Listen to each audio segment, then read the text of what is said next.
नमस्कार दोस्तों, आपका वापस स्वागत है आपके अपने यूट्यूब चैनल पर। आज हम जो कहानी लेकर आए हैं वह है मेरे एक दोस्त के दूर के अंकल की। हाँ, वो एक रिपोर्टर थे। अच्छी खासी न्यूज़ में वो काम कर रहे थे और रिपोर्टिंग कर रहे थे। लेकिन उनके जो सीनियर थे उन्होंने बोला कि जाओ तुम कुछ अच्छी सी बढ़िया सी रिपोर्ट लेके आओ। उसने बहुत कोशिश की लेकिन कोई रिपोर्ट उसे नहीं मिली। फिर उसको किसी ने बताया कि हिमालय की एक छोटी सी बस्ती है, काफ़ी अपने घने जंगलों में है वो, और वो बहुत से पहाड़ों के लिए जानी जाती है। और उस बस्ती में एक पुरानी हवेली है। उस हवेली का कुछ राज है, लेकिन क्या है वो किसी को नहीं पता। जाओ तुम वहाँ पे जाके देखो, कदाच तुम्हारी लॉटरी वोटरी निकल जाए, प्रमोशन हो जाए। ओह, मैं तो आपको इनका नाम ही बताना भूल गया। इनका नाम था किशोर।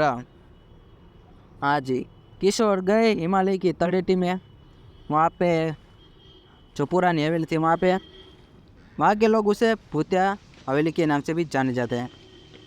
और उस हवेली के बारे में कहा जाता है कि वहाँ पे रात में अजीब व गरीब आवाज़ आती रहती है, और कोई भी जो जिंदा इंसान हो या कोई पक्षी हो या प्राणी हो, जहाँ भी वो जिंदा जाता वो कभी लौट के वापस दोबारा नहीं आता। और वहाँ पे रात बिताने की कोई हिम्मत ही नहीं करता, फिर वो पशु हो या पक्षी हो, कोई भी उस हवेली की तरफ नहीं जाता था।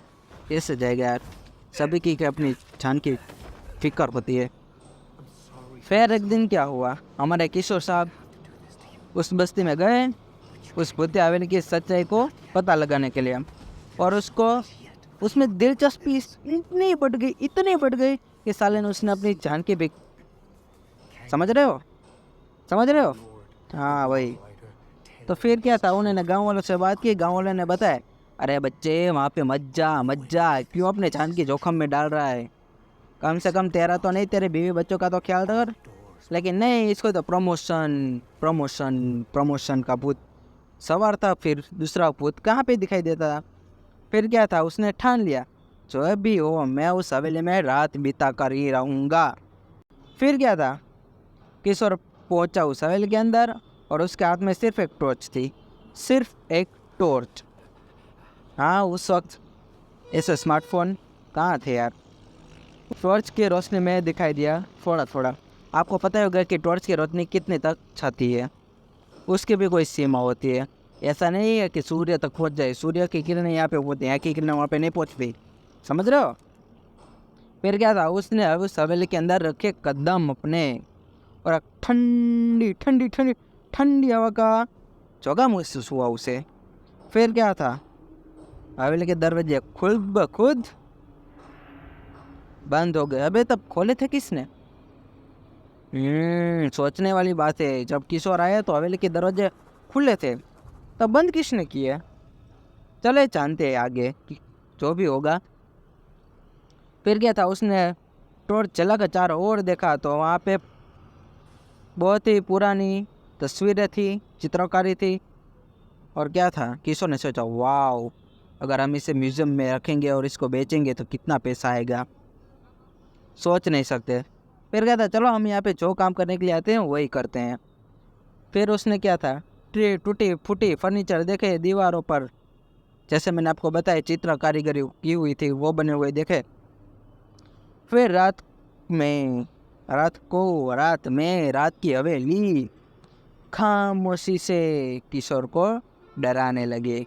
अबे रात में होगा, पुरानी एक खंडर हवेली है, तो वहाँ पे डरने लगे तो क्या लगेगा, जोश आएगा। या वो हमारे सुपरस्टार पुनीत कुमार है ना, उनकी तरह क्या जोश आएगा। या फिर क्या था, अचानक उसे कोई महिला, स्त्री, औरत, जो भी आप बोलो, उसकी रोने की आवाज़ सुनी। फिर क्या था, उसने सोचा किसी को मदद चाहिए होगी, इसलिए वो उस दिशा की तरफ चल पड़ा। उसने आवाज़ का पीछा करते हुए पुराने कमरे में पहुंच गया। वहाँ पे उसे एक पुरानी डायरी मिली। उसने सोचा, उड़ी बाबा, ये डायरी में क्या होता है, कदाच कुछ खजाने का रहस्य हो। उसने ऐसे सोच के डायरी खोली तो डायरी में लिखा था, बताइए। एक औरत की कहानी। उस औरत का नाम था राधिका। वो अपने परिवार के साथ इस आलीशान हवेली में बहुत खुशी से रह रही थी, कई साल पहले की। ठीक है, लेकिन क्या पता था उस परिवार का जो सर्वनाश होने वाला है। उस डायरी के आखिरी पन्ने पे राधिका ने लिखा था, उसे और उसके परिवार को किसी अज्ञात कोई बुरी शक्ति, बुरी ताकत, प्रेत, आत्मा, जो भी आप लोग कहे तो, उसने उन्हें मार डाला।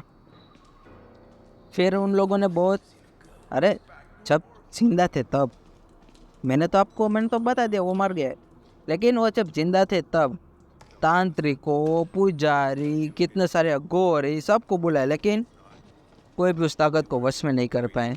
एक बार हमारे बजरंगबली को भी बुला के देखते, क्या पता। समझ रहे हो? ठीक है।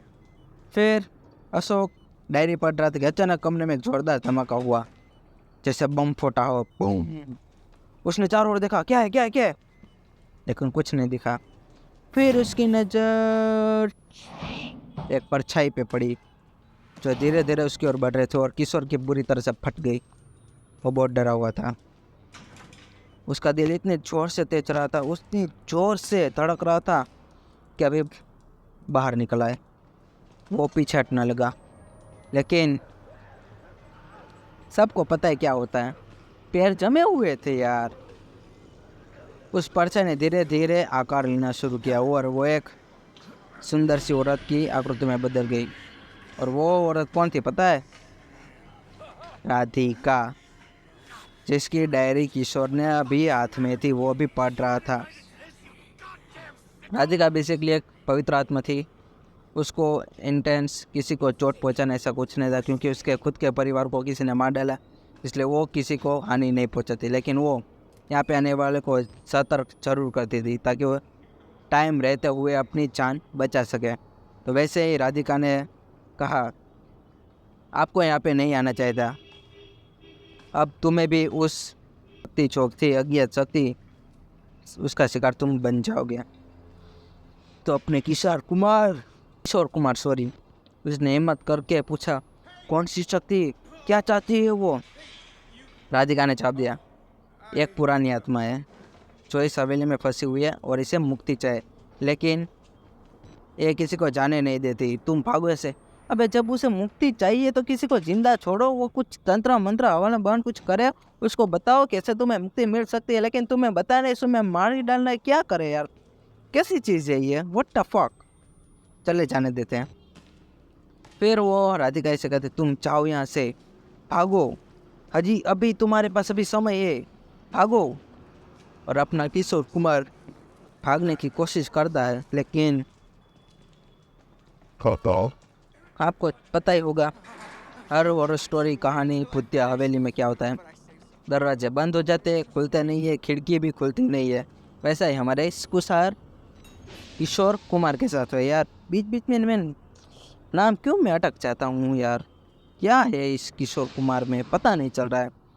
वैसे आप अपने दोस्तों को पूछेंगे, उसको अंकल ने जैसे उसे बताया, उसके अंकल का नाम है किशोर कुमार है।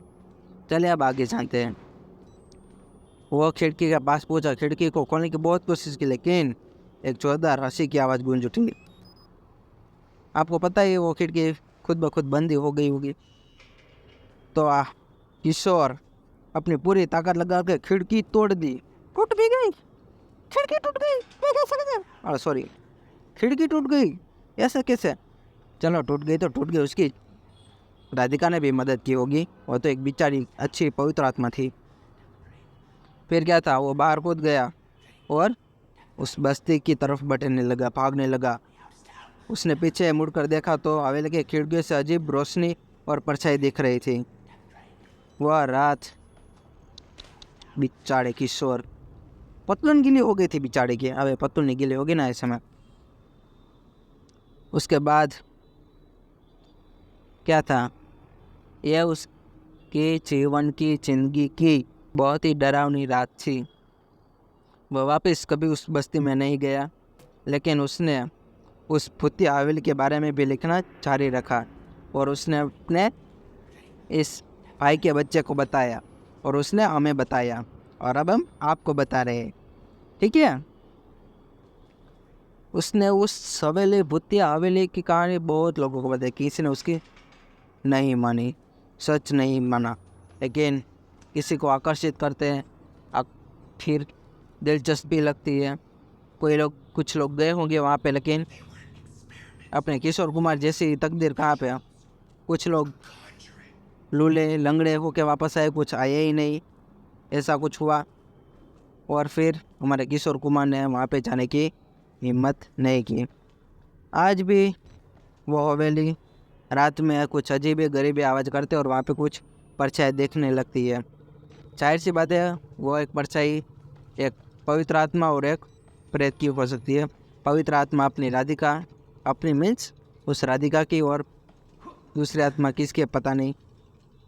और जो भी वहाँ पे जाता है, तकदीर अच्छी हो तो वापस आता है, वरना सीधा ही हम लोग पहुँच जाता है गाइस। तो कैसी लगी आपको हमारी ये कहानी, हमें बताइएगा ज़रूर, हमें कमेंट करिएगा और बताइएगा कैसी लगी हमारी कहानी।